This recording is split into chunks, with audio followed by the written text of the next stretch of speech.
Bonjour et bienvenue dans le flash d'information. L'ancien président de l'Assemblée nationale ivoirienne, Amadou Soumaoro, est décédé le 7 mai dernier à l'âge de 68 ans. La cérémonie de 40e jour de sa disparition se tient en présence de plusieurs personnalités, de membres de sa famille politique, biologique bien sûr, du tout nouveau président de l'Assemblée nationale et de nombreux parlementaires. Nous en parlerons dans le 13h avec nos reporters qui sont déjà sur place. Des parlementaires qui verront donc bientôt sur leur table l'avant-projet de loi sur les armes et les munitions pour mieux comprendre le texte et faciliter son adoption. La COMNAT ALPC, comprendre Commission nationale de lutte contre la prolifération et la circulation illicite des armes légères et de petit calibre, a décidé de donner une formation aux sénateurs. C'était Aya Moussoukro et Kader Sogodogo y a assisté pour nous. Il nous en parlera en détail dans le 13h. Criminalité transfrontalière, criminalité transnationale, organisée et trafic illicite de drogue. C'est le thème retenu cette année pour commémorer la 35e édition de la Journée internationale de lutte contre l'abus et les trafics illicites des drogues. Une journée décrétée par les Nations Unies et qui est célébrée tous les 26 juin. Cette journée sera donc commémorée ici à Abidjan, à l'hôtel du district. Je vous propose là maintenant d'écouter le message du gouvernement. La situation du trafic et de la consommation des drogues en Côte d'Ivoire est de plus en plus alarmante en dépit des efforts soutenus par les structures de lutte. La Côte d'Ivoire est en passe de devenir une forte zone de transit. L'analyse des données sur la drogue révèle que les drogues les plus courantes existantes en Côte d'Ivoire sont le cannabis, drogue illicite, la plus répandue et la plus consommée en Côte d'Ivoire. Chaque année, plusieurs tonnes de ce produit sont saisies et des champs découverts sont détruits par nos forces de défense et de sécurité. Les substances psychotropes, généralement présentées sous forme pharmaceutique, viennent en deuxième position après le cannabis. L'héroïne et la cocaïne en provenance généralement des pays d'Asie du Sud-Est et d'Amérique latine.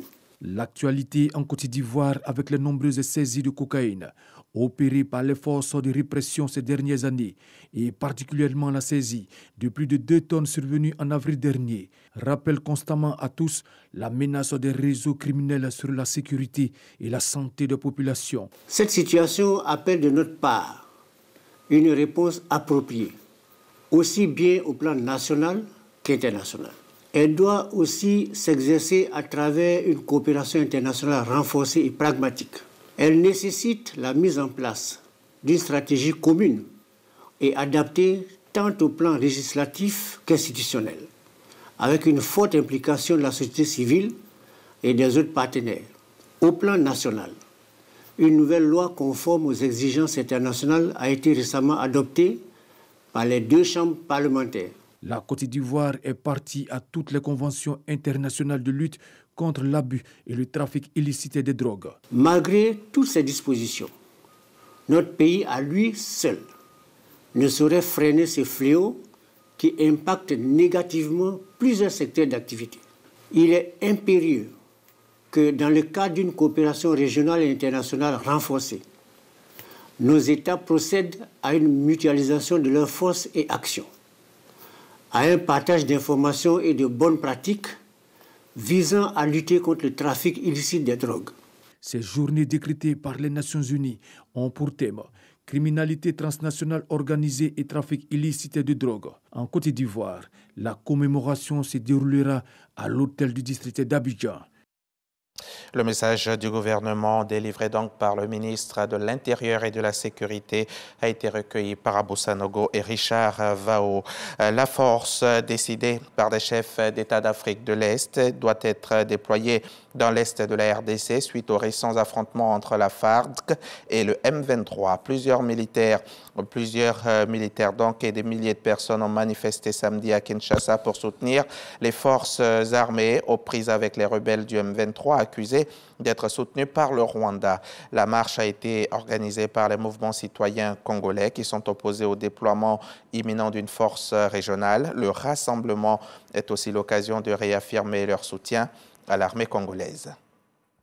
Au moins 23 personnes sont mortes avant-hier vendredi aux portes de l'Europe. 2000 migrants ont tenté aux premières heures de la matinée de franchir le mur d'enceinte entre le Maroc et l'enclave espagnole de Melilla.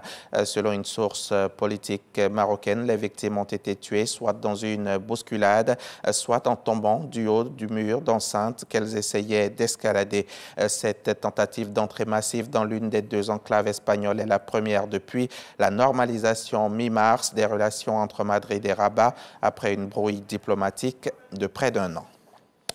Les dirigeants des pays du G7, les pays les plus riches de la planète, se réunissent ce dimanche dans les montagnes du sud de l'Allemagne, au chevet d'un monde en crise. S'il sera question du climat et de la crise alimentaire qui se prépare, c'est bien la guerre en Ukraine qui sera au cœur des discussions. Un sommet de 3 jours au cours duquel les dirigeants des États-Unis, de l'Allemagne, de la France, de la Grande-Bretagne, de l'Italie, du Canada et du Japon vont tenter d'accroître la pression sur la Russie, dont l'invasion de l'Ukraine a déclenché des phénomènes de pénurie alimentaire et énergétique. On va se retrouver à 13h pour développer tout ça et vous aurez aussi droit, comme tous les dimanches, à votre magazine préféré, le Dimanche Magazine. Aujourd'hui, je recevrai un as de l'entrepreneuriat, Alain Kouadio, président de la Fondation Caïdan, fondation qui a mis sur pied un centre de recherche qui, en partenariat avec l'Université Félix Houphouët-Boigny, organise le colloque international